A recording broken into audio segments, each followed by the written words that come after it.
మా latest videos కోసం మా ఈ తెలుగు న్యూస్ ఛానల్ సబ్స్క్రైబ్ చేసి గంట సింబల్ యాక్టివేట్ చేసుకోండి. దేవీ నవరాత్రులు ప్రారంభం అవ్వబోతూ ఉన్నాయి. ఇవి అమ్మవారు మన ఇంటికి వచ్చే అద్భుతమైన రోజులు. అయితే ఈ దేవీ నవరాత్రులలో ఒక్కసారైనా ఈ కథను వింటే చాలు, అదృష్టం మీ తలుపు తడుతుంది, అమ్మవారి అనుగ్రహం కలుగుతుంది, సకల ఐశ్వర్యాలు సిద్ధిస్తాయి. అమ్మవారి చల్లని చూపు మీ మీద పడి మీకు ఉండే కష్టాలన్నీ కూడా పోతాయి. ఎటువంటి బాధలు దరిచేరకుండా ఆ అమ్మవారే చూసుకుంటూ ఉంటారు. నవరాత్రులలో ఈ కథలు వింటే జన్మల పాపాలు పోయి కోటి జన్మల పుణ్యం కూడా వస్తుంది. దసరా హిందువుల ముఖ్యమైన పండుగ. ఆశ్వీజయుజ శుద్ధ పాడ్యమి నుండి ఆశ్వీజయుజ శుద్ధ నవమి వరకు 9 రోజులు దేవీ నవరాత్రులు. 10వ రోజు విజయదశమిని కలిపి దసరా అంటారు. ఇది ముఖ్యముగా శక్తి ఆరాధనకు ప్రాధాన్యతను ఇచ్చే పండుగ. ఈ పండుగను నవరాత్రులు, శరన్నవరాత్రులు అని అంటారు. చెడు మీద మంచి సాధించిన విజయానికి గుర్తుగా ఈ పండుగను విజయదశమి అని పిలుస్తారు. దీనిని 10 రోజుల పాటు జరుపుకుంటారు. ముందు నవరాత్రులు, దుర్గా పూజ ఉంటుంది. 10వ రోజున విజయదశమిని జరుపుకుంటారు. హైందవ మతంలో దేవునికి ఎంత ప్రాధాన్యత ఉందో దేవతకు అంతకు మించిన ప్రాధాన్యత ఉంది. ఎందుకంటే ప్రకృతి లేనిదే పురుషుడే లేడని మనకు తెలుసు. అందుకే ఆ తత్వాన్ని శక్తి అని పిలుచుకుంటూ ఉంటాము. మన దృష్టిలో శక్తి అంటే కేవలం ఒక పదం మాత్రమే కాదు, అది చలనానికి ప్రతీక. ఆ శక్తిని భిన్న రూపాలలో, భిన్న పాత్రలలో ఆరాధించే సందర్భమే దేవీ నవరాత్రులు. సామాన్యులే కాక యోగులు కూడా నవరాత్రులలో అమ్మవారిని పూజిస్తారు. ముఖ్యంగా కార్తేయులు దీనిని ఆచరిస్తారు. ఆలయాలలో అమ్మవారికి విశేష అలంకరణలు, బొమ్మల కొలువు పెట్టడం ఒక ఆనవాయితీ. ఈ 9 రోజులు ఒక్కో రోజు ఒక్కో అలంకారం చేసి పూజిస్తూ ఉంటారు. అమ్మవారు లోక కళ్యాణం కోసం ఒక్కో రోజు ఒక్కో అవతారం ధరించింది. అందువలన అలా అమ్మవారు అవతరించిన రోజున ఆ రూపంలో అమ్మవారిని అలంకరించి ఆ నామంతో ఆరాధిస్తూ ఉంటారు. ఆశ్వయుజ మాసం వచ్చింది అంటే మనసంతా ఎంతో ఆనందాన్ని పొందుతుంది. ఆ ఆనందానికి గల కారణం అమ్మ గుర్తుకు రావటమే.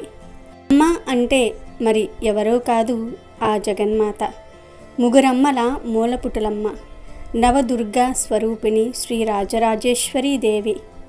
ఎందరో మహాయోగులు నిరూపించినట్లు ఈ సృష్టిలో ఉన్న చరాచర వస్తువులన్నిటిల్లోనూ మానవాతీతమైన, అనిర్వచనీయమైన, అవ్యక్తమైన, చైతన్యవంతమైన, ఏదో తెలియని ఒక మహా అద్భుత శక్తి ఒకటి దాగి ఉంది. ఈ సృష్టిలో గల జ్యోతిర్మండలాలు మానవ నిర్మితాలు మాత్రం కావు అన్నది రూఢిగా అందరూ ఆమోదించే విషయం. ఆ శక్తినే మహేశ్వరి శక్తిగాను, పరాశక్తిగాను, జగన్మాత శక్తిగాను పలు రూపాలలో పిలుస్తూ ఉపాసిస్తూ ఉంటారు. రాత్రులలో ఆ శక్తే గనుక లేకుంటే విష్ణువైనా ఏమీ చేయలేడని తెలిపే దేవీ భాగవతంలోని ఈ పవిత్ర కథను వింటే చాలు, అమ్మవారి అనుగ్రహంతో అదృష్టం మీ తలుపు తడుతుంది. ఇక మీకు అన్ని శుభాలే జరుగుతాయి, సకల ఐశ్వర్యాలు సిద్ధిస్తాయి. పూర్వకాలంలో మహాప్రళయం సంభవించి ముల్లోకాలు సముద్రంలో మునిగిపోయాయి. దేవదేవుడు జనార్దనుడు ఒక్కడు మాత్రమే మిగిలి శేషపాన్పు మీద నిద్రిస్తూ ఉన్నాడు. అతడి చెవులలో నుంచి గుబులు జారిపడింది. ఆ గుబిలి ఉండల నుంచి మధుడు, కైటభుడు జన్మించారు. ఆ మధు, కైటభులు సముద్ర జలాల్లో దినదిన ప్రవర్ధమానులయ్యారు, మహాబలిష్ఠులయ్యారు. ఇద్దరూ కలిసి అన్నదమ్ముల్లాగా ఇటు అటు ఈదుతూ ఆడుకుంటూ ఉన్నారు. ఒక రోజున వాళ్లకు ఒక సందేహం వచ్చింది. కారణం లేకుండా కార్యం ఉండదంటారు, ఆధారం లేకుండా ఆధేయం ఉండదంటారు. నీరంతా ఎలా నిలబడి ఉంది? దీని ఆధారం ఏమిటి? ఎవరు సృష్టించారు? ఎలా సృష్టించారు? ఈ నీళ్ళల్లో ఆడుకుంటున్న మనమిద్దరం ఎలా జన్మించాం? జన్మకారకులు ఎవరు? మన తల్లిదండ్రులు ఎవరో మనకు తెలియకపోయే. ఎంత ఆశ్చర్యం అని ఇద్దరూ అలా చాలాసేపు చర్చించుకున్నారు. ఆ కానీ ఎంతకు ఒక్క నిశ్చయానికి రాలేకపోయారు. అప్పుడు కైటభుడు ఇలా అన్నాడు, మధు, మనం ఇలా నీళ్ళల్లో ఉండడానికి కారణం మహాశక్తి. ఆవిడే మనలను సృష్టించింది. ఈ నీళ్లను సృష్టించినది ఆ శక్తియే. వీటికి ఆధారం కూడా ఆమెయే. నా బుద్ధికి తోచిన సంగతి చెప్పాను అని అన్నాడు. సరిగా అదే సమయానికి ఆకాశం నుంచి ఒక మనోహరమైన శబ్దం వినిపించింది. ఆ వాక్ బీజాన్ని ఇద్దరూ విన్నారు. పదే పదే మననం చేసుకున్నారు. అంతలోకి శుభసూచకంగా ఆకాశంలో ఒక పెద్ద మెరుపు మెరిసింది. ఆ మెరుపు విన్న మధు కైటభులు మనకు వినిపించిన వాక్బీజం నిస్సంశయంగా ఒక మంత్రం అని ఆ ఇద్దరూ కూడా గ్రహించారు. అదే జపించారు. నిరాహారులై జితేంద్రియులై ఏకాగ్ర చిత్తంతో 1000 సంవత్సరాల పాటు ఆ మంత్రాన్ని జపిస్తూ మహా తపస్సు చేశారు. వారి తపస్సుకు మహాశక్తి ప్రసన్నురాలయ్యింది. దర్శనమిచ్చింది. వరం కోరుకోమంది. స్వేచ్ఛా మరణం అనుగ్రహించమని ఇద్దరూ ముక్త కంఠంతో అభ్యర్థించారు. అమ్మవారు తదాస్తు అని మాయమైపోయింది. ఇక ఆ వరంతో మధు కైటభులకు గర్వం పెరిగిపోయింది. దేవదానవులకు అజేయులం, మన చావు మన ఆధీనం అనుకుంటూ మధు కైటభులు ఇష్టం వచ్చినట్లు ఆ మహాసముద్రంలో క్రీడిస్తూ ఉన్నారు. స్వేచ్ఛగా సంచరిస్తూ ఉన్నారు. ఉన్నట్టుండి ఒక రోజున ఆ నీటిలో బ్రహ్మదేవుడు వాళ్ళ కంటపడ్డాడు. పద్మాసనం మీద కూర్చుని నిర్మలంగా జపం చేసుకుంటున్నాడు. అతన్ని సమీపించి ఇద్దరు మాతో యుద్ధం చెయ్యమని అడిగారు. లేదంటే పద్మాసనం వదిలేసి వెంటనే వెళ్ళిపోమ్మన్నారు. దుర్బలుడికి ఇంతటి శుభాసనం మీద కూర్చునే యోగ్యత లేదన్నారు. ఈ వీరభోగ్యం, నువ్వు పిరికివాడివి, దిగిపో అన్నారు. పాపం ప్రజాపతి చింతాగ్రస్తుడయ్యాడు. ఏమీ చేయడానికి తోచలేదు. కాలు చెయ్యి ఆడలేదు. మధు కైటభులు ఇద్దరు బలవంతులు. వారితో యుద్ధం చేయలేక బ్రహ్మదేవుడు కొయ్యబారి అలా ఉండిపోయాడు. బాగా ఆలోచించాడు. సామధాన భేద తండోపాయాలను బేరీజు చేసుకున్నాడు. వీళ్ళ బలం ఎంతటితో తెలీదు.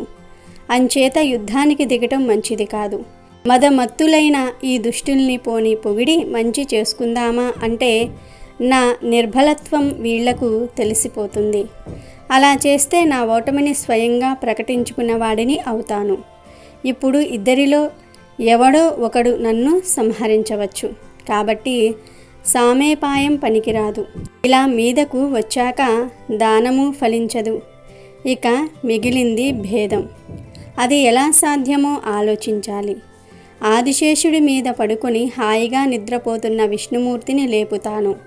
అతడు చతుర్భుజుడు, మహాబలశాలి.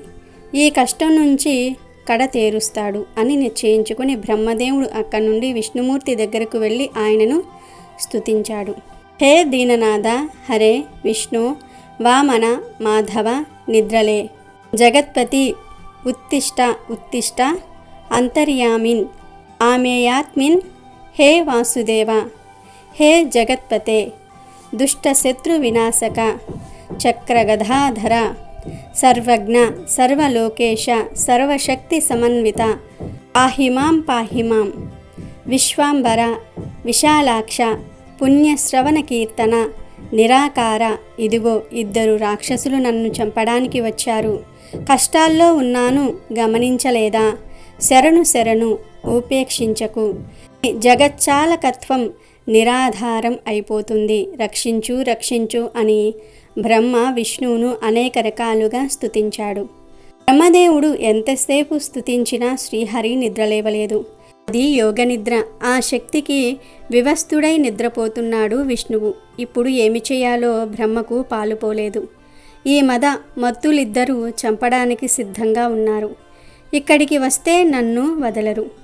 ఏం చేయను, ఎక్కడికి పోను, ఎవరిని శరణు వేడను అని బ్రహ్మ దిగులు పడుతూ ఉండగా మెరుపులా ఒక ఆలోచన వచ్చింది. ఆ యోగనిద్రనే స్తుతిద్దాం అనుకున్నాడు. ఆ శక్తి నన్ను రక్షిస్తుంది అనుకున్నాడు. విష్ణుమూర్తినే నిశ్చేష్టుణ్ణి చేసింది అంటే ఆ శక్తి సామాన్యమైనది కాదు. ఎంత స్తుతించినా ఇతడికి ఏమీ వినబడటం లేదు. కదలిక లేదు అంటే నిద్ర ఇతడి వశంలో లేదు. ఇతడే నిద్రకు వశీకృతుడు అయ్యాడు. వశుడయ్యాడంటే కింకరుడితో సమానమే కదా. అంటే ఇప్పుడు విష్ణుమూర్తి కన్నా ఈ యోగనిద్ర గొప్పది అన్నమాట. లక్ష్మీదేవి సన్నిధిలోనే ఇతడు ఈ నిద్రకు ఇలా లొంగిపోయాడంటే ఇక జగత్తు అంతా ఆ శక్తికి ఆధీనంలో ఉన్నట్లే కదా. ఏమిటి, నేను సరస్వతి, శివుడు పార్వతి, అందరం శక్తి ఆధీనంలో ఉన్నట్లే, సందేహం లేదు. ఒక సామాన్య మానవుడి కన్నా అన్యాయంగా విష్ణుమూర్తి వివస్తుడైపోయాడు. తక్కిన మహాత్ముల్ని గురించి చెప్పాలా? అందుచేత ఈ యోగనిద్రనే స్తుతిస్తాను, ఆ శక్తిని ప్రసన్నురాలిని చేసుకుంటాను, విష్ణుమూర్తిని వదిలిపెట్టమని ప్రార్థిస్తాను. అప్పుడితడు నిద్రలేచి యుద్ధం చేసి రాక్షసుల్ని సంహరిస్తాడు అని నిర్ణయించుకొని చతుర్ముఖుడు యోగనిద్రను అనేక విధాలా స్తుతించాడు. దేవి, సకల జగత్తుకు నువ్వే కారణమని నా ముఖతః వేదాలు చెప్తూ ఉంటే ఆ సంగతి నాకు ఇప్పటికీ తెలిసింది, గ్రహించగలిగాను. అఖిల లోకానికి వివేకాన్ని ప్రసాదించే పురుషోత్తముణ్ణి నిద్రావసుణ్ణి చేశావు. ఈ మోహ విలాంగ లీలలు తెలియతరమా తల్లి? నేనంతా మూఢుణ్ణి, ఎంతవరకు తెలుసుకోలేకపోయాను. నేనే కాదు, విబుద్ధ కోటిలో నిన్ను తెలుసుకున్నవాడు ఎవడూ లేడు. జగత్తు నీదే, నువ్వే ప్రకృతి పురుషుడు, సర్వ చైతన్య శక్తివి నీవే, గుణ స్వరూపినివి. నువ్వే వివిధ రూపాలు ధరించి నటిస్తూ ఉంటావు. నీ పనులు, నీ విధానాలు ఎవరికీ అంతుపట్టవు. నీకు నామరూపాలు కల్పించి మునీశ్వరులు త్రికాలాల్లోనూ నిన్ను సంధ్యగా ధ్యానిస్తూ ఉంటారు. మేల్కొల్పే బుద్ధివి నువ్వు, సంపదవు నువ్వు, కీర్తి, మతి, ధృతి, శ్రద్ధ అన్నీ నువ్వే. విష్ణుమూర్తి నీకు వివస్తుడై నా కళ్ళ ఎదుట కనబడుతూ ఉంటే ఇంకా వేరే ప్రమాణం కావాలా? వేదవేత్తలే కాదు, వేదాలు కూడా నిన్ను పూర్తిగా అర్థం చేసుకోలేకపోయాయి. అంతటి దుర్విజ్ఞేయవు. ఇక మేము ఎంత? యజ్ఞయాగాదులలో ఋత్విజులు స్వాహా శబ్దంతో నీ నామధేయాన్ని ఉచ్చరించకపోతే ఆయా దేవతలకు పురోడాస భాగాలు అందవు.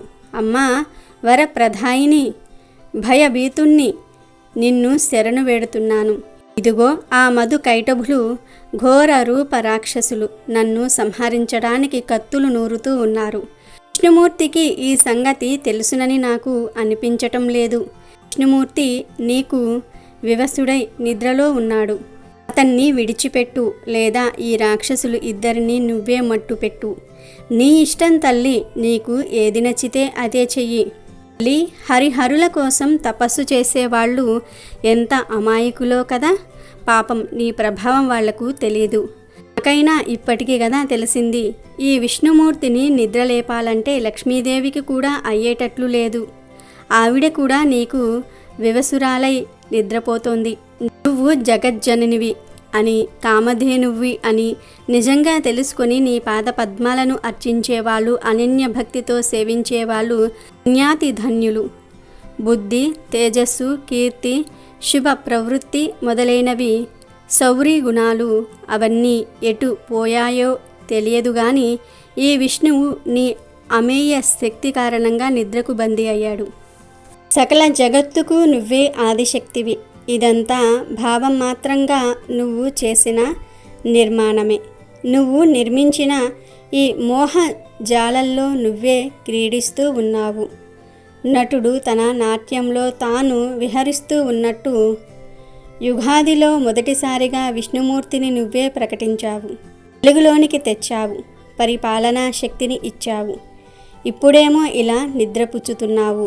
అమ్మా, నువ్వు సర్వతత్ర సర్వతంత్రురాలివి. ఏది ఎలా చేయాలనిపిస్తే అలా చేస్తావు. నన్ను సృష్టించింది ఇలా నశింపచేయడానికేనా?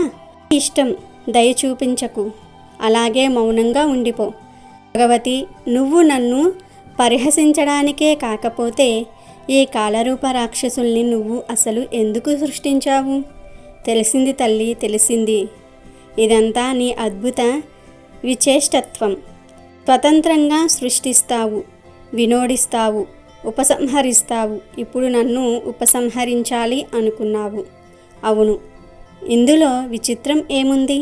మాత, నీ ఇష్టం, అలాగే కానీ నన్ను సంహరించు. నాకు దుఃఖం లేదు, నేనేమీ బాధపడటం లేదు. కానీ హే జగదంబికే, నువ్వు సృష్టించిన నన్ను ఈ రాక్షసుడు చంపటం నీకు పెద్ద అపకీర్తి అవుతుంది. అందుకని దేవి లే, అద్భుత రూపం ధరించు, నన్ను గాని లేదా ఈ రాక్షసులను గాని సంహరించు. లేదంటే హరిని నిద్రలేపు, ఈ రాక్షసుల్ని సంహరిస్తాడు. ఏదైనా అంతా నీ చేతిలో ఉంది. ఇలా బ్రహ్మదేవుడు ఆ దేవిని భక్తి మరియు ఆవేశంతో నిలదీశాడు. ఎట్టకేలకు యోగనిద్ర శక్తి విష్ణువు శరీరాన్ని వదిలిపెట్టింది. జనార్దనుడిలో కదలిక వచ్చింది. బ్రహ్మముఖంలో ఆనందం వెల్లివిరిసింది.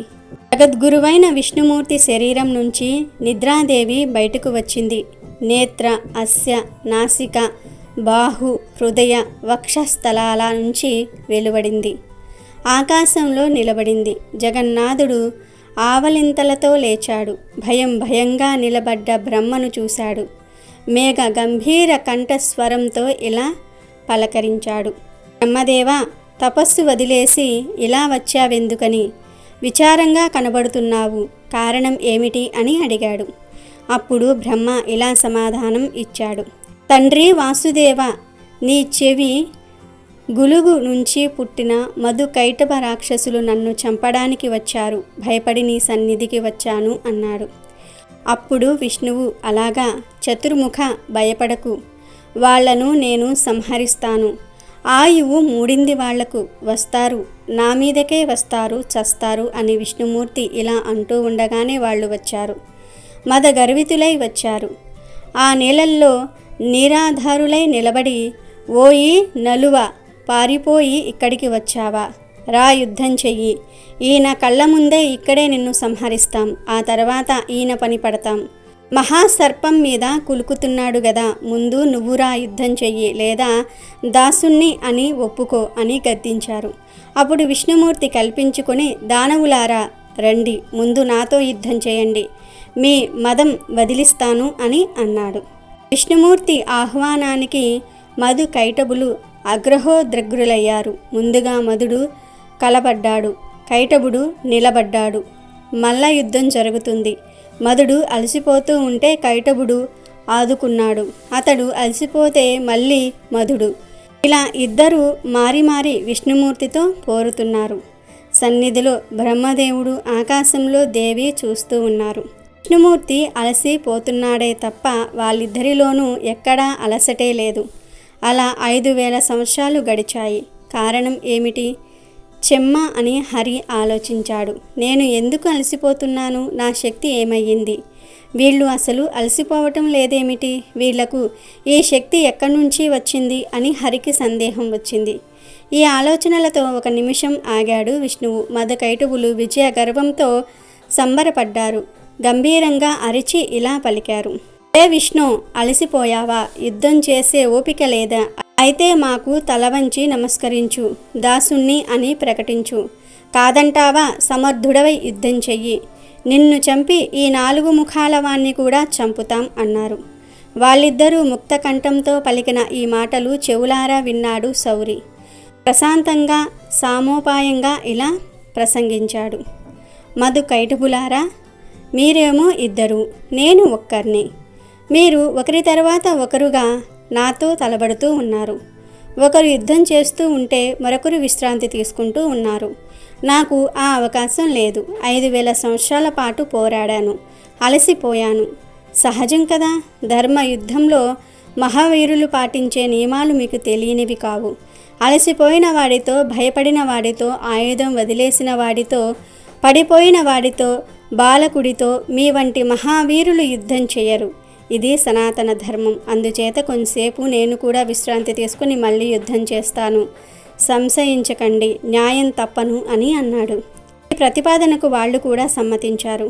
అల్లంత దూరం తొలగి నిలబడ్డారు. వాసుదేవుడు ఆలోచించాడు. అతనికి అసలు కారణం తెలిసింది. వాళ్ళది స్వేచ్ఛా మరణమని. దేవి ఆ వరం ఇచ్చిందని గ్రహించాడు. అయ్యో, వృధాగా యుద్ధం చేశానే, ఇంత శ్రమ వ్యర్థం అయ్యిందే. విషయం తెలిసి ఇంకా యుద్ధం చేసి ఏమి లాభం? పోనీ మానేద్దామంటే వీళ్ళు మరణించలేదేలాగా? దర్పితులై బ్రహ్మపైకి నాపైకి దండెత్తారు. చంపక తప్పదు. వరం ఇచ్చిన తల్లి తనకు తానుగా వారిని చంపదు. ఎంత దుఃఖితుడైనా, రోగగ్రస్తుడైనా, దీనుడైనా తనంత తాను మరణం కోరుకోడు, మరణించాలి అనుకోడు. అందుచేత సర్వకామద అయిన ఆ పరాశక్తినే శరణు వేడతాను. ఆవిడ అనుగ్రహం లేనిదే ఎవ్వరికీ ఏవీ సిద్ధించవు అని నిశ్చయించుకున్న లక్ష్మీపతి తల ఎత్తి ఆకాశం వైపు చూశాడు. నిలబడి ఉన్న యోగనిద్ర మహాశక్తి కనిపించింది. వెంటనే ఆమెకు నమస్కరించాడు. యోగ విద్య తెలుసు గనుక ఆ మార్గంలో స్తోత్ర పాఠం చేశాడు.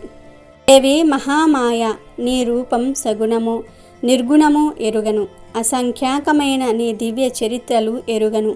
కానీ నీ అతి దుర్ఘటమైన ప్రభావం మాత్రం అనుభవంలోనికి వచ్చింది. చేష్టలు ఉడిగి నిద్రలో మునిగిపోయాను గదా. ఈ బ్రహ్మదేవుడు ఎంతసేపు లేపినా మెలకువే రాలేదు. ఇంద్రియ జ్ఞానం కోల్పోయి అచేతునని అయిపోయాను. అంబిక, నీ ప్రభావం ఏమిటో తెలిసింది. నువ్వు వదిలావు, మేల్కున్నాను. వెంటనే వీళ్లతో యుద్ధానికి దిగాను. వీళ్ళు బ్రహ్మదేవుణ్ణి చంపడానికి వచ్చారు. నాతో ద్వంద్వ యుద్ధానికి తలపడ్డారు. నీ వరం వీళ్లను మదమత్తుల్ని చేసింది. 5000 సంవత్సరాలు పోరాడి అలసిపోయాను. చూశావు కదా. విషయం తెలిసి నిన్నే శరణు వేడుతున్నాను. దయచేసి తల్లి సహాయం చెయ్యి. నేను ఖిన్నుణ్ణి, వాళ్ళు గర్వితులు. నువ్వు దైవార్తి హరిణివి. వీళ్ళు నన్ను చంపుతామంటున్నారు. ఏం చేయాలి, ఎక్కడికి పోవాలి చెప్పు మాత అని వేడుకున్నాడు. దీనుడై అభ్యర్థిస్తూ శిరస్సును వంచి నమస్కరిస్తున్న వాసుదేవుణ్ణి చూసి పరాశక్తి ప్రసన్నురాలయ్యింది. చిన్నగా నవ్వుతూ ఇలా అంది, హరి, మళ్ళీ యుద్ధం చెయ్యి. ఈ రాక్షసుల్ని మోసగించి సంహరించాలి. మరో దారి లేదు. నేను వంగర చూపులతో వీళ్లను సమ్మోహపరుస్తాను. ఆ మాయలో ఉండగా నీవు సంహరించు అని అమ్మవారు విష్ణువుకు చెప్పింది. అమ్మవారి మాట విన్న విష్ణుమూర్తికి ధైర్యం వచ్చింది. రణరంగానికి వెళ్ళాడు. మధుకైటబులు హర్షించారు. చతుర్భుజ, భయపడకు, ధైర్యంగా యుద్ధం చెయ్యి. జయ అపజయాలు దైవాధీనాలు. బలవంతుడే జయించాలని లేదు. దైవయోగం ఉంటే దుర్బలుడే జయించవచ్చు. అందుచేత ఆనందించవలసింది లేదు, దుఃఖించవలసింది లేదు. ఇంతకు ముందు నువ్వు ఎందరో రాక్షసుల్ని జయించావు. దానవ వైరి అనిపించుకున్నావు. ఇప్పుడు మా చేతిలో ఓడిపోతున్నావు అంతే అన్నారు. ఈ గర్వోక్తులకు మండిపడ్డాడు శౌరి. బలంగా ఇద్దరికి చెరో ఒక ముష్టి ఘాతము ఇచ్చాడు. వాళ్ళు చెక్కు చెదరకపోగా 2 పిడిగుద్దులు దక్కాయి శ్రీహరికి. యుద్ధం రాజుకొంది. ఘోరంగా పరిణమించింది. శ్రీనాథుడు దీనంగా అమ్మవారి వైపు చూశాడు. విష్ణుమూర్తి అవస్థను గ్రహించింది పరమేశ్వరి. కరుణామయి అయ్యింది. ఎరుపెక్కిన కన్నులతో మధు కైటబులను చూస్తూ పెద్దగా నవ్వింది. మంద బాణాల వంటి చూపులు, కామగ్రేమము భావాలను మందస్మితంతో రంగరించిన చూపులు ఇద్దరిని హింసించాయి. ఆ పాపాత్ములు ఆ వంక్ర విలోకనాలకు మురిసిపోయారు. కామభావ పీడితులయ్యారు. ఇది విశేషమనుకున్నారు. కనులప్పగించి దేవిని చూస్తూ అలాగే మైమరిచి నిలబడిపోయారు. అది శ్రీహరి గమనించాడు. మోహితులు అయ్యారని గుర్తించాడు. చిరునవ్వులు బంధించాడు. గంభీరంగా పలికాడు, మధు కైటబులారా, మీ యుద్ధానికి సంతోషించాను. ఎందరో రాక్షసుల్ని చూశాను, యుద్ధాలు చేశాను. కానీ మీతో సాటి వచ్చే వాళ్ళను కనలేదు, వినలేదు. మీ బాహుబలానికి సంతుష్టి చెందాను. వరం ఇస్తున్నాను. మీ ఇష్టం కావలసింది కోరుకోండి అన్నాడు. మాటలు విన్న దానవ సోదరులకు అభిమానం పొడుచుకు వచ్చింది. మన్మథార్తులై జగదానందకారిణి అయిన ఆ మహామాయను తదేక దీక్షతో చూస్తూ కన్ను తిప్పకుండా హరికి ఇలా సమాధానం చెప్పారు. హరి, మేము యాచకులం కాము. అయినా నువ్వు మాకు ఏమి ఇస్తావు? మేమే నీకు ఇస్తాం, కోరుకో. మేము దాతలమే గాని చెయ్యి చాపేవాళ్ళం కాదు. ఏం కావాలో అభ్యర్థించు. నీ యుద్ధానికి మేము సంతోషించాం. నీ ఇష్టం కోరుకో అన్నారు. అదే అదునుగా భావించిన విష్ణుమూర్తి, అయితే దానవులారా, మీరిద్దరూ ఇప్పుడు నా చేతిలో మరణించాలి. వద్యులు కావాలి, మాట తప్పకండి అని అన్నాడు. ఇలా కోరేసరికి మధు కైటబులు ఆశ్చర్యపోయారు. వంచితులమయ్యామని గ్రహించారు. గొల్లుమన్నారు. వెంటనే తేరుకొని ఆలోచించుకున్నారు. జగత్తు అంతా జలమయంగా ఉండటం గమనించి ఒక ఎత్తుగడ వేశారు.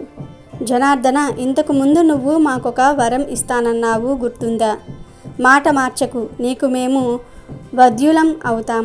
కాకపోతే నిర్జలమైన విశాల ప్రదేశంలో సంహరించాలి. అది నీ నుంచి మేము కోరుకునే వరం.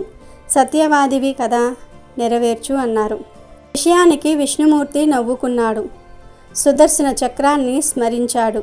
నిర్జలమైన వీపుల ప్రదేశంలో కదా మిమ్మల్ని సంహరించాలి అంటూ తన తొడలను విశాలంగా విస్తరించాడు. నేల మీద నిర్జలమైన విశాల ప్రదేశం సిద్ధించింది. దానవులారా, ఈ తొడల మీద నీళ్లు లేవు. మీ శిరస్సులు ఖండించి మాట నిలబెట్టుకుంటాను అని పిలిచాడు. రాక్షసులకు మతి పోయింది. ఏమి చేయాలో తోచలేదు. హఠాత్తుగా తమ శరీరాలను 1000 భోజనాలకు పెంచారు. విష్ణుమూర్తే తన తొడభాగాన్ని 2000 యోజనాలకు విస్తరించాడు. చక్రంతో ఇద్దరి శిరస్సులు ఖండించాడు. తలలు, మొండాలు తొడల మీద రాలిపడ్డాయి. కైటబులు మరణించారు. వారి కళేభరాల నుంచి కొవ్వు ప్రవహించి సాగరమంతటా వ్యాపించింది. అదే తరువాత కాలంలో మేది అనగా భూమి అయ్యింది. అందుకనే మృతిక అనగా మట్టి తినరానిది అయ్యింది. కాబట్టి మహావిద్య, మహామాయ రూపంలో ఉన్న అమ్మవారిని ఎల్లవేళలా సేవించాలి. ఆమె సురాసురులకు ఆరాధ్యం. ముల్లోకాలలోనూ ఆమెను మించిన దైవం లేదు. ముమ్మాటికి ఇది సత్యం, వేద శాస్త్రాల నిర్ణయం. నిత్యం పరాశక్తినే పూజించాలి. అదే సర్వ శ్రేయోదాయకం. అలాగే ఈ నవరాత్రులలో అమ్మవారు మహిషాసురుణ్ణి ఎందుకు చంపవలసి వచ్చింది? అసలు నవరాత్రులు ఎలా వచ్చాయో తెలిపే పురాణ కథను వింటే చాలు, మీ జీవితం అద్భుతంగా మారుతుంది. అమ్మవారి అనుగ్రహం కలిగి మీకు అన్ని శుభాలే జరుగుతాయి. దానవ వంశానికి మూల పురుషుడైన ధనువుకు రంభుడు, కరంభుడు అని 2 కుమారులు. వీరిద్దరూ పుట్టుకతో దానవులైన గుణంలో, ప్రవర్తనలో చాలా మంచివాళ్ళు అని విశ్వవిఖ్యాతి గడించారు. వీరిద్దరికీ ఉన్న ఒకే ఒక్క లోపం సంతానం లేకపోవటం. ఆ లోపం సరిదిద్దుకోవాలని వారిద్దరూ కూడా తపస్సు చేయాలని సంకల్పించుకున్నారు. కరంభుడు పంచనందం అను మడుగులో దిగి ఒంటికాలి మీద తీవ్ర తపస్సు ప్రారంభించాడు. రంభుడు దానికి దగ్గరలోనున్న ఒక సాల వృక్షాన్ని ఎక్కి నిష్ఠతో అగ్నిదేవుణ్ణి గూర్చి తపస్సు ప్రారంభించాడు. కాలంతో పాటు వారిరువురి తపస్సు కూడా వేగంగా సాగుతుంది. వారి తీవ్ర తపస్సు ఇంద్రుణ్ణి భయభ్రాంతులకు గురి చేసింది. తన పదవికి పోటీ వస్తారేమో అని ఇంద్రుడు మొసలి రూపం ధరించి కరంభుడి పాదాలు పట్టుకొని నేలల్లోనికి లాగి సంహరించాడు ఇంద్రుడు. అది తెలిసి రంభుడు తీవ్ర వేదనకు గురి అయ్యాడు. ఇంద్రుణ్ణి చంపేయాలనిపించింది. కానీ ఓ దీక్షితుడు కోపోద్రిక్తుడు కాకూడదు అనే ధర్మానికి కట్టుబడి శాంత చిత్తుడే ఆలోచించి తన తలను ఖండించుకుని అగ్నికి ఆహుతి చేయాలని నిర్ణయించుకుని ఎడమ చేతితో తన జుట్టు పట్టుకుని కుడి చేత్తో తలను ఖండించుకోబోసాగాడు. మరుక్షణంలో అగ్నిదేవుడు ప్రత్యక్షమై, రంభాసుర, ఏమిటి నిరాలోచన కార్యం? నీవు ప్రాణత్యాగం చేసినంత మాత్రాన మరణించిన నీ తమ్ముడు తిరిగి బ్రతికి వస్తాడనుకుంటున్నావా? ఈ ప్రయత్నం మానుకో అన్నాడు. అప్పుడు రంభుడు, అగ్నిదేవ, అసువులు బాసిన నా తమ్ముడు అమరుడు కాడని నాకు తెలుసు. సంతానం కోసమే కానీ ఇంద్ర పదవిని ఆశించి మేము తపస్సు చేయలేదు. ఈ సత్యం తెలిసి కూడా మహేంద్రుడు నిష్కారణంగా నా తమ్ముడిని చంపి మా దానవ జాతికి తీరని మహా అపరాధం చేశాడు. అందుకు ప్రతీకారంగా సర్వప్రాణి గణాలకు అజేయుడు, కామరూపుడు, మహాపరాక్రమవంతుడు, సకల లోక వందితుడు, త్రిలోక విజేత అయిన పుత్రుని నాకు వరంగా అనుగ్రహించు. అలాగే నాకు చావు లేకుండా అనుగ్రహించు అని కోరుకున్నాడు రంభాసురుడు. రంభాసుర, నీ మనసు ఏ కామిని మీద కామవశీభూతమవుతుందో ఆమె గర్భాన్న నీవు కోరుకున్న పుత్రుడు జన్మిస్తాడు. కానీ చావు అనేది సహజం గనుక పూర్తిగా చావు అనేది లేకుండా వరం ఇవ్వటం కుదరదు. కానీ నీవు మనుషుల వల్ల చనిపోకుండా వరం ఇస్తున్నాను అని చెప్పి అదృశ్యమయ్యాడు అగ్నిదేవుడు. రంభాసురుడు తన ఇంటికి తిరిగి వస్తూ మార్గమధ్యంలో యక్ష విహార భూమి అయినటువంటి ఒక అందమైన ప్రదేశాన్ని చూశాడు. అక్కడ ఒక గేదె కామార్తెయై విహరిస్తోంది. దాన్ని చూడగానే రంభుని మనసు చలించి దున్నపోతుగా మారి దానితో సంగమించాడు. తత్ఫలితంగా ఆ గేదె గర్భవతి అయ్యింది. రంభుడు సంతోషించి తన అసలు రూపంలోనికి మారి ఆ గేదెను తన పాతాళ నగరానికి పట్టపు రాణిని చేసి దాన్ని రక్షణార్థం దున్నపోతులను కాపలా ఉంచాడు. ఒకరోజు ఒక దున్నపోతు కామంతో చెలరేగి ఈ రాజమహిషి వెంటబడింది. అది చూసి రంభుడు ఆ దున్నపోతుతో యుద్ధానికి దిగి బలంగా పడి గుద్దులు గుద్దాడు. ఆ గుద్దులకు ఆ దున్నపోతు బాధగా అరుస్తూ తన బలమైన కొమ్ములతో రంభుణ్ణి గుండెల్లో బలంగా పొడిచింది. దాంతో రంభుడు గిలగిలా తన్నుకుంటూ నేలకు ఒరిగిపోయి మరణించాడు. ఎందుకంటే రంభుడు మనుషుల వల్ల చావడు అనే వరం ఉంది. అందుకే రంభుడు జంతువు వలన మరణిస్తాడు.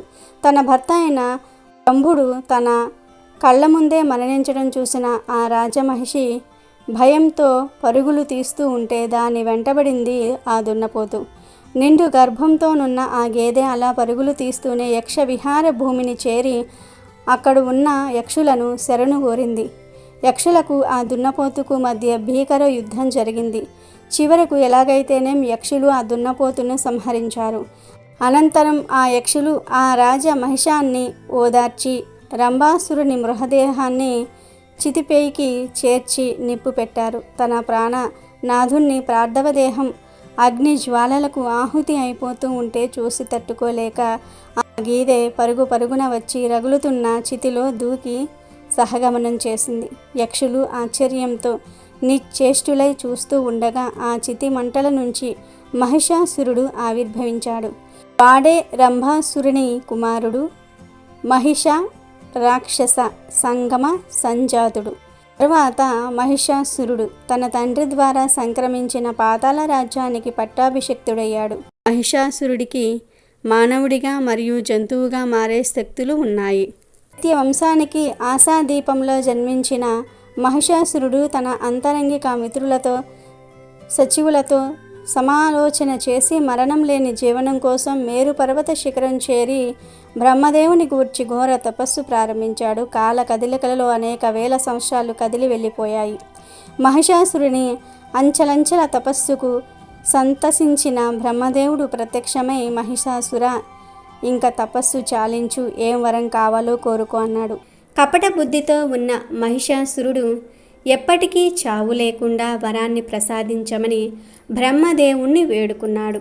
అప్పుడు బ్రహ్మదేవుడు, నాయనా, పుట్టిన ప్రతి జీవికి మరణం తప్పదు, మరేదైనా వరం కోరుకో అని అనటంతో మహిషాసురుడు ఇలా ఆలోచించసాగాడు. మరణాన్ని తప్పించే వరం ఎటూ పొందలేకపోయాను, కానీ మరణాన్ని పొందకుండా ఉండడానికి మరే విధమైన మార్గాలు ఉన్నాయా అన్నట్లుగా ఆలోచించి, స్త్రీలు పురుషులతో సమ ఉచ్చీలు కాదు కాబట్టి, వారు శాంత స్వరూపులు కాబట్టి, వారితో ప్రాణహాని ఉండదు కాబట్టి వరాన్ని ఈ విధంగా కోరుకుంటే బాగుంటుంది అని ఆలోచించి, ఓ బ్రహ్మదేవ, స్త్రీ చేతులలో మాత్రమే మరణం ఉండేటట్లు నాకు వరాన్ని ప్రసాదించు దేవా అని కోరుకున్నాడు. అప్పుడు బ్రహ్మదేవుడు అటులనే తదాస్తు అని మహిషాసురుడు కోరుకున్న వరాన్ని అతనికి ప్రసాదించి అక్కడి నుంచి అదృశ్యమయ్యాడు. దాదాపుగా మరణమే లేని వరం పొందాననే ఆనందంతో మహిషాసురుడు తన రాజ్యానికి తిరిగి వెళ్ళిపోయాడు. కొంతకాలానికి ఆ రాక్షసుడికి ఒక దుష్టమైన ఆలోచన వచ్చింది. అది ఏమిటంటే, తనకు పురుషులతో ఎటు మరణం లేదు కాబట్టి దేవతల లోకమైన అమరావతి మీద దండయాత్ర చెయ్యాలని అనుకున్నాడు. వెంటనే సైనికులారా, విజయకాంక్షతో పయనమవ్వండి, ఆ స్వర్గలోకాన్ని తుదుముట్టుదాం అంటూ ఇంద్రలోకంపై దండెత్తాడు. ఈ విషయం తెలుసుకున్న ఇంద్రుడు చాలా కోపంతో తన సైనికులను కూడా యుద్ధానికి సమాయత్తం చేసి రణరంగానికి పయనమయ్యాడు. చాలాసార్లు చాలామంది రాక్షసులు ఇంద్రలోకంపై దండెత్తినప్పటికీ విజయం సాధించలేకపోయారు. కానీ ఈసారి ఆ భయంకరమైన యుద్ధంలో ఇంద్రుడు మహిషాసురుని చేతిలో పరాజయ పాలై ఇంద్రలోకాన్ని విడిచిపోయాడు. ఇక ఇంద్రలోకాన్ని అధిష్ఠించిన మహిషాసురుడు విజయ గర్వంతో ఇంకా చెలరేగపోయసాగాడు. భూలోకంలో దేవాలయాల్లో దేవతల విగ్రహాలన్నిటినీ కూడా తొలగించి ఆ స్థానంలో తన విగ్రహారాధన జరగాలని, ఎవ్వరు యజ్ఞయాగాదులు చేయరాదని, అందరూ తననే స్తుతించాలని ఆజ్ఞాపించాడు. అలా చెయ్యని వారిని నానా అగచాట్లు పెట్టడం ప్రారంభించాడు. మహిషాసురుని విపరీత కృత్యాలకు వేగలేని ఋషులు, మునులు, దేవతలు కలిసి ఆ బాధల నుంచి విముక్తి పొందడానికి కైలాసానికేగి కైలాస నాథుడైనటువంటి ఆ బోలా శంకరుడికి మహిషాసురుడి అకృత్యాలు వివరించారు. అప్పుడు బోలా శంకరుడు తన దివ్య దృష్టితో మహిషాసురుడి శక్తిని పరీక్షించి, మహిషాసురుడు బ్రహ్మదేవునితో వరం పొందటం వలన మరియు సహజంగానే అతను శక్తివంతుడవ్వటం వలన మహిషాసురుని తుద ముట్టించడానికి త్రిమూర్తుల అందరి శక్తి అవసరమని గ్రహించాడు. అటు పిమ్మట బ్రహ్మదేవుణ్ణి, విష్ణుదేవుణ్ణి శంకరుడు కలుపుకుని త్రిమూర్తుల శక్తితో అఖండ శక్తివంతమైన స్త్రీని సృష్టించారు. 1000 చేతులతో అత్యంత శక్తివంతురాలుగా సృష్టించబడిన ఆమె కనకదుర్గాదేవి. శంకరుడు ఆయన శక్తితో మరో త్రిశూలం సృష్టించి ఆమెకు ప్రసాదించగా, విష్ణు భగవానుడు తన విష్ణు చక్రాన్ని, ఇంద్రుడు తన వజ్రాయుధాన్ని, మిగతా దేవతలు వారి వారి ఆయుధాలను కనకదుర్గాదేవికి ఇవ్వగా, సర్వశక్తివంతమైన కనకదుర్గాదేవి ఉగ్రరూపురాలై గర్జించే సింహాన్నే తన వాహనముగా చేసుకొని రణరంగానికి పయనమయ్యింది. ఆ భీంకరమైన పోరులో మహిషాసురుడు దున్నపోతు రూపం దాల్చి కనకదుర్గాదేవిపై దండెత్తగా, ఆమె ఉగ్రరూపం దాల్చి మహిషాసురుడి శిరస్సు ఛేదించి లోకానికి ప్రశాంతత ప్రసాదించింది. చెడుపై మంచి పొందిన విజయం కనుక దీనిని విజయదశమిగా మనం జరుపుకోవటం ఆనవాయితీగా వస్తోంది. 9 రోజులు ఘోరమైన యుద్ధం తర్వాత విజయం సిద్ధించినది కాబట్టి ఈ పండుగనే మనం నవరాత్రులుగా కూడా పిలుచుకుంటూ ఉంటాము. అలాగే ఈ సంవత్సరంలో అమ్మవారిని స్వయంగా తన కళ్ళతో చూసిన దుర్గాదాసు అనే భక్తుడి కథను వింటే చాలు, అమ్మవారు మిమ్మల్ని అపర కుబేరులుగా మార్చేస్తుంది. అప్పట్లో గాజులు షాపుకి వెళ్ళి కొనుక్కునేవారు కాదు, గాజులు అమ్ముకునేవారు ఊరికి వచ్చి తిరిగి అమ్మేవారు. అనగనగా వెంకటాపురం అనే ఊరిలో గాజుల వ్యాపారి ఉండేవాడు. అతని పేరు దుర్గాదాస్. ఈయన దుర్గామాత భక్తుడు. ఈయన రోజుకో ఊరు తిరుగుతూ స్త్రీలకు గాజులు వేసేవాడు. ఎల్లప్పుడూ కూడా ఆ దుర్గామాతనే స్మరిస్తూ ఉండేవాడు. ఇతను ప్రతి స్త్రీని దుర్గా అనే పిలిచేవాడు. ఎవరికి గాజులు వేసినా ఆమెను దుర్గా అనే పిలిచేవాడు. ప్రతి స్త్రీని దుర్గామాతగానే భావించేవాడు. దుర్గాదాస్ ఒకరోజు గాజుల పెట్టెను ఎత్తుకొని గోపాలపురం అనే గ్రామానికి నడుచుకుంటూ వెళ్తూ ఉండగా, మార్గ మధ్యలో నిర్జన ప్రదేశంలో చెరువు పక్కన ఒక అమ్మాయి బిందె పట్టుకొని కనిపించింది. ఆమె ముత్తైదువు. చక్కగా ముక్కు పుడక, కాళ్లకు పసుపు, నుదుటిన పెద్ద బొట్టు పెట్టుకుని ఉంది. ఆ అమ్మాయి దుర్గాదాసును పిలిచి, నాకు గాజులు వేస్తావా అని అడిగింది. అప్పుడు దుర్గాదాస్ గాజుల పెట్టెను ఒక చెట్టు కింద దింపాడు. అప్పుడు ఆ అమ్మాయి ఎరుపు, పసుపు, ఆకుపచ్చ రంగుల గాజులను చేతి నిండా వేయించుకుంది. అప్పుడు ఆ అమ్మాయి దుర్గాదాసుతో, నేను మా అత్తవారి ఇంట్లో ఉన్నాను, నువ్వు గోపాలపురం వెళ్తూ ఉన్నావు కదా, శివాలయం పక్కన ఒక పెద్ద అరుగుల ఇల్లు ఉంటుంది, ఆ ఇల్లు మాదే, ఈ గాజులకు డబ్బులు మా నాన్నగారు ఇస్తారు, నువ్వు అక్కడ డబ్బులు తీసుకో అని చెప్పింది. మా నాన్నగారికి నా మీద కోపం ఉంది, మాకు అమ్మాయి లేదు అని అన్నా అంటాడు. అప్పుడు మా దేవుని గదిలో ఒక పాత కుంకుమ భరిణె ఉంది, అందులో ఒక కాసు ఉంది, అది తీసి ఇవ్వమన్నాను అని చెప్పు. దానికి మా నాన్న కుదరదంటాడు, అయినా గట్టిగా పట్టుకో, కాసు తీసుకోనిదే అస్సలు వదలకు అని ఆమె దుర్గాదాసుతో చెప్తుంది. అప్పుడు దుర్గాదాస్ సరే అని శివాలయం పక్కన ఉన్న ఎత్తరుగుల ఇంటికి వస్తాడు. ఆ ఇల్లు చూడడానికి పెద్దదే అయినా చాలా పేదరికంలో ఉంది. ఆ ఇంటి ముందర వేద విద్యార్థులు కనిపిస్తారు. దుర్గాదాస్ ఇంటి యజమానిని పిలిచి, అయ్యా, చెరువు దగ్గర మీ అమ్మాయికి గాజులు వేశాను, మీ అమ్మాయి డబ్బులు మీ దగ్గర తీసుకోమని చెప్పింది, నాకు త్వరగా డబ్బు ఇప్పిస్తే వెళ్తాను, ఇంకా ఊరంతా తిరిగి గాజులు వెయ్యాలి అని అంటాడు. దానికి రామకృష్ణ పండితుడు ఆశ్చర్యపడి, నాకు అస్సలు ఆడ సంతానమే లేదు, నువ్వు తప్పుగా మా ఇంటికి వచ్చావు అని అంటాడు. అప్పుడు ఆ దుర్గాదాస్ శివాలయం పక్కన రామకృష్ణ పండితులు అంటే మీరే కదా అని అంటాడు. దానికి రామకృష్ణ పండితుడు అవును నేనే అంటాడు. దానికి దుర్గాదాస్ అయ్యా ఏవైనా గొడవలు ఉంటే మీరు చూసుకోవాలి.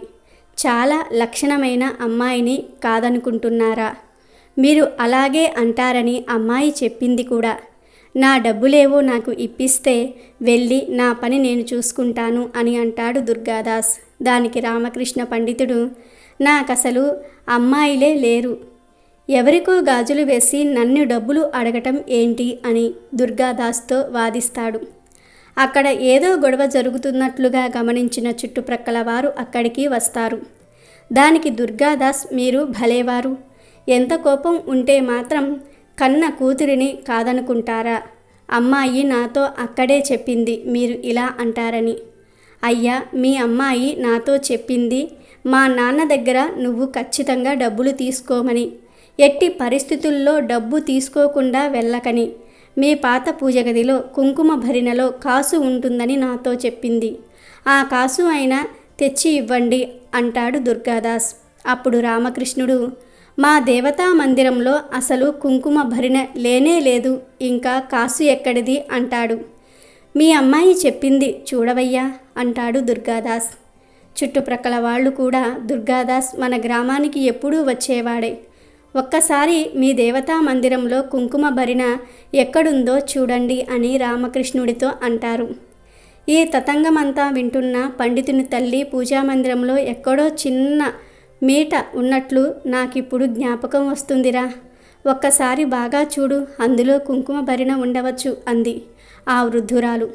రామకృష్ణుడికి కొద్దిసేపు వెతికాక ఒక చిన్న మీట కనిపిస్తుంది. దాన్ని తాకగానే ఒక కుంకుమ భరిణ బయటకు వస్తుంది.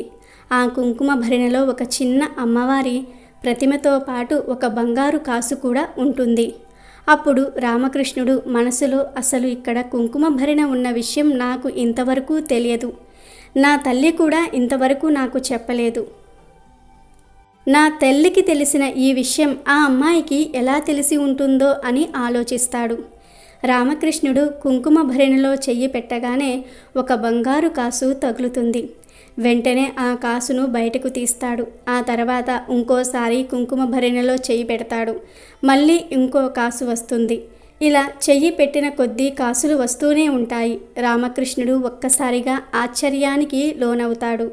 అప్పుడు ఆ కాసును తన తల్లికి చూపిస్తాడు. అప్పుడు ఆ వృద్ధురాలు ఇది మా తాతగారి కాలానికి చెందింది. ఈ కుంకుమ భరిణలో అమ్మవారి ప్రతిమను ఉంచి మా తాతగారు ఈ ప్రతిమను ప్రతిరోజు భక్తి శ్రద్ధలతో అర్చించేవారట. తర్వాతి కాలంలో ఈ అమ్మవారి ప్రతిమను పూజించటం మానివేశారు అని ఆ వృద్ధురాలు చెప్తుంది. అప్పుడు ఇంటివారు అందరూ కూడా ఆ పూజామందిరం నుంచి కాసులు తీసుకొని బయటకు వచ్చి దుర్గాదాస్ నువ్వు ఎవరిని చూశావో ఆ అమ్మాయిని మాకు చూపిస్తావా అని అడుగుతారు. బంగారు కాసులతో బయటకు వచ్చిన రామకృష్ణుడిని చూసి ఊరంతా ఆశ్చర్యపోతారు. అప్పుడు దుర్గాదాస్ ఊరు వాళ్లను మరియు రామకృష్ణుడి కుటుంబాన్ని చెరువు దగ్గరకు తీసుకుపోతాడు. ఇక్కడే ఆ అమ్మాయిని చూశాను అని చెప్తాడు. కానీ ఆ చెరువు పక్కన ఎవ్వరూ కూడా కనిపించరు. ఆ చెరువు చూడడానికి పద్మాలతో నిండిన సరోవరంలా కనిపిస్తుంది. అందరూ కొద్దిసేపు వెతికాక ఎవరో చెరువులోకి వెళ్ళినట్లు అడుగులు కనిపిస్తాయి. అడుగులు చెరువు నుండి బయటకు వచ్చినట్లు మాత్రం లేవు. అప్పుడు ఊరి వాళ్ళు దుర్గాదాస్తో వాళ్లకు అసలు అమ్మాయిలే లేరు, అయినా నీటి కోసం ఇంత దూరం ఎవ్వరూ కూడా రారు అని అంటారు. అప్పుడు దుర్గాదాస్ అమ్మా దుర్గమ్మ, వీళ్ళకిప్పుడు ఆ అమ్మాయి కనబడితే తప్ప ఎవ్వరూ కూడా నా మాట నమ్మరు, ఊరు వాళ్ళ దృష్టిలో నేను అబద్ధాల వాణ్ణి అవుతాను అని బాధపడుతూ చెరువు వైపు దుర్గామాత అని గట్టిగా మొరపెట్టుకుంటే అప్పుడు చెరువులో నుంచి 2 చేతులు బయటకు వస్తాయి. 2 చేతులకు ఎరుపు, పసుపు, ఆకుపచ్చ రంగుల గాజులు కనిపిస్తాయి. దుర్గాదాస్ ఈ దృశ్యాన్ని, అద్భుతమైన ఈ సన్నివేశాన్ని చూసి స్పృహ తప్పి పడిపోతాడు. ఈ సన్నివేశాన్ని ఊరంతా కూడా చూస్తుంది. ఊరంతా మొక్కుతారు. అప్పుడు అందరూ చాలా సంవత్సరాలుగా నిక్షిప్తమై ఉన్న అమ్మవారిని పూజించడానికి ఆ దుర్గామాతే స్వయంగా ఈ విధంగా అనుగ్రహించింది అని అనుకుంటారు. అప్పట్నుంచి రామకృష్ణుడు వారి కుటుంబం భక్తి ప్రవర్తులతో అమ్మవారిని పూజించటం ప్రారంభించారు. ఆ కుటుంబం ఆ అమ్మవారి అనుగ్రహంతో సుఖ సంతోషాలతో సిరి సంపదలతో వర్ధిల్లింది. అమ్మవారు తనకు తాను పూజలు జరిపించుకోవడానికి ఇలా గాజులమ్మే అతనికి కనిపించిందని ఊరంతా భావించారు.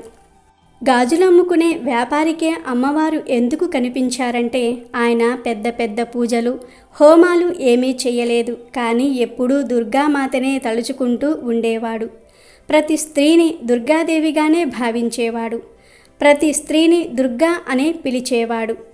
దీనిని బట్టి అర్థమయ్యేది ఏమిటంటే నిజమైన భక్తి కలిగిన వారికే అమ్మ సాక్షాత్కరిస్తుంది. అలాగే నవరాత్రుల్లో విజయవాడ దుర్గమ్మ కథలను వింటే చాలు అమ్మవారి అనుగ్రహం కలుగుతుంది, సకల ఐశ్వర్యాలు సిద్ధిస్తాయి. ఇంద్రకీలాద్రిపై కొలువు తీరిన దుర్గమ్మ పుట్టినిల్లు ఓ పోలీస్ స్టేషన్ అంటే నమ్మగలరా?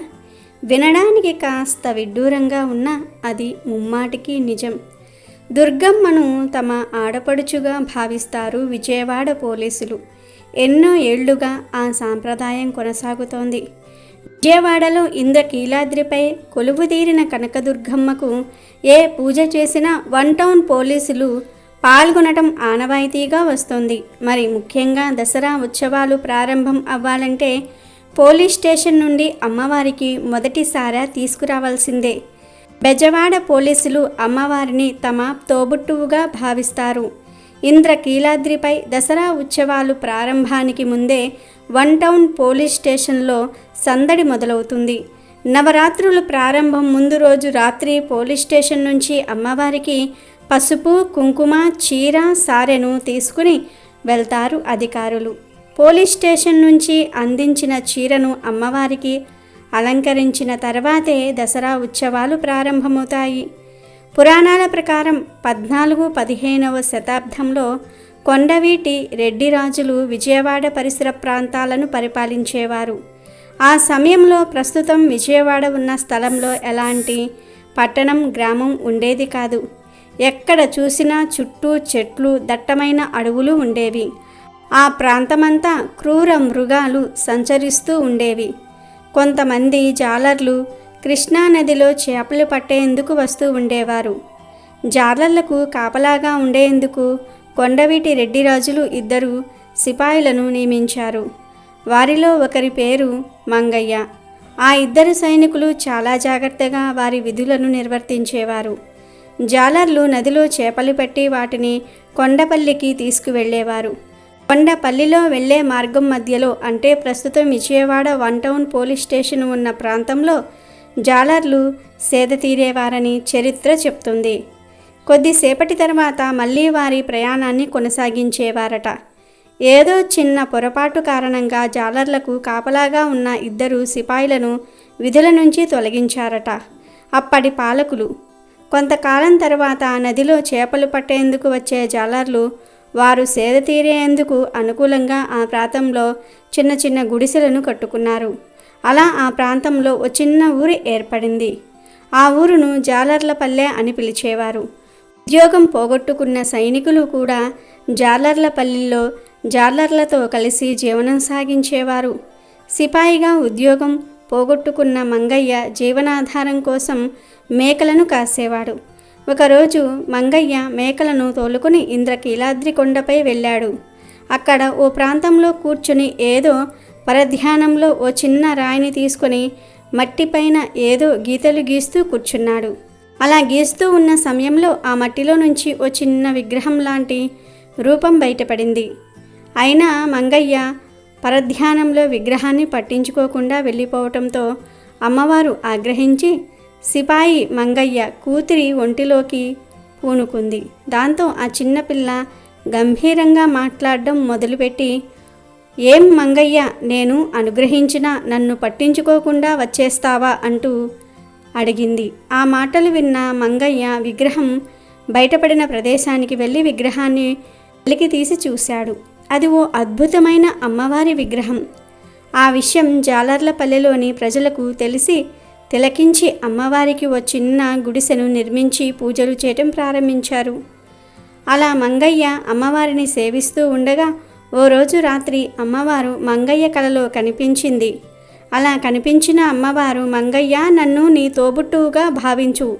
దసరా ఉత్సవాలకు మొదటిసారెను నీ చేతుల మీదుగా అందించు. అప్పుడు నేను నీ ఇంటికి వచ్చి పసుపు కుంకుమలు తీసుకుంటాను అని చెప్పి మాయమైపోయింది. ఆ తర్వాత కొంతకాలానికి మంగయ్య కూతురు అమ్మవారిలో ఐక్యమయ్యింది. దాంతో అమ్మవారే మంగయ్య చేతితో పూజలు అందుకునేందుకు అతని కూతురిలా వచ్చిందని ప్రజలు నమ్మకం. అమ్మవారు తన పుట్టినిల్లుగా భావించిన మంగయ్య ఇల్లు కాలక్రమేణా శిథిలం అయిపోవటంతో బ్రిటిష్ అధికారుల కాలంలో 1900 సంవత్సరంలో మంగయ్య ఇల్లు ఉన్న ప్రదేశంలో ఓ పోలీస్ స్టేషన్ను నిర్మించారు. రాబర్ట్ హెన్స్ అనే ఒక బ్రిటిష్ అధికారి అమ్మవారి మహిమలను గురించి, ఆ పోలీస్ స్టేషన్ గురించి ఓ శిలాశాసనంలో రాయించారు. కానీ ఆ పోలీస్ స్టేషన్ కూడా శిథిలావస్థకు రావటంతో ఇప్పుడు ఉన్న వన్ టౌన్ పోలీస్ స్టేషన్ను నిర్మించారు. ప్రస్తుతం బెజవాడ వన్ టౌన్ పోలీసులు అమ్మవారిని తమ తోబుట్టువుగా భావించి మొదటిసారెను అమ్మవారికి అందిస్తారు. పోలీస్ స్టేషన్ నుంచి వచ్చిన చీరను అమ్మవారికి అలంకరించిన అనంతరం దసరా ఉత్సవాలు ప్రారంభమవుతాయి. అలా Bezawada one town police station అమ్మవారికి పుట్టినిల్లుగా, అక్కడి పోలీసులు అమ్మవారికి తోబుట్టువులుగా మారారు. ఇప్పటికీ అదే సాంప్రదాయం కొనసాగుతూ వస్తుంది. బెజవాడ దుర్గమ్మ ఎంతో శక్తివంతమైన దేవత. ఆ తల్లి ఎప్పుడూ బెజవాడలో సంచరిస్తూ ఉంటుందనే విషయం అందరికీ తెలిసిందే. ఈ విషయాన్ని అందరూ నమ్ముతారు కూడా. మన పెద్దల కాలం నుండి దీనికి సంబంధించిన ఒక కథ బాగా ప్రచారంలో ఉంది. అది 1955వ సంవత్సరం. అప్పుడే రోజులు మారాయి అనే ఒక మూవీ రిలీజ్ అయింది.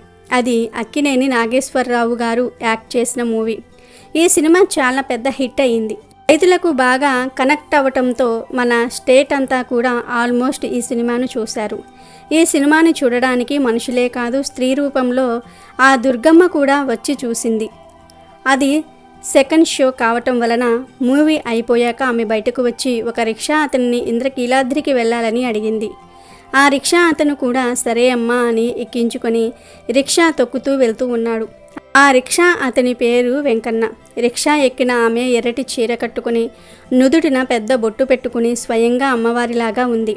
అక్కడ నుండి ఆయన రిక్షాలో వస్తూ ఉండగా ఆవిడ మాట్లాడుతూ, బాబు, అర్ధరాత్రి సమయమైంది కదా, మొత్తం చీకటిగా ఉంది. అర్ధరాత్రి దుర్గమ్మ గ్రామ సంచారానికి వస్తుందంటారు కదా, నీకు భయం వేయట్లేదా అని అడుగుతుంది.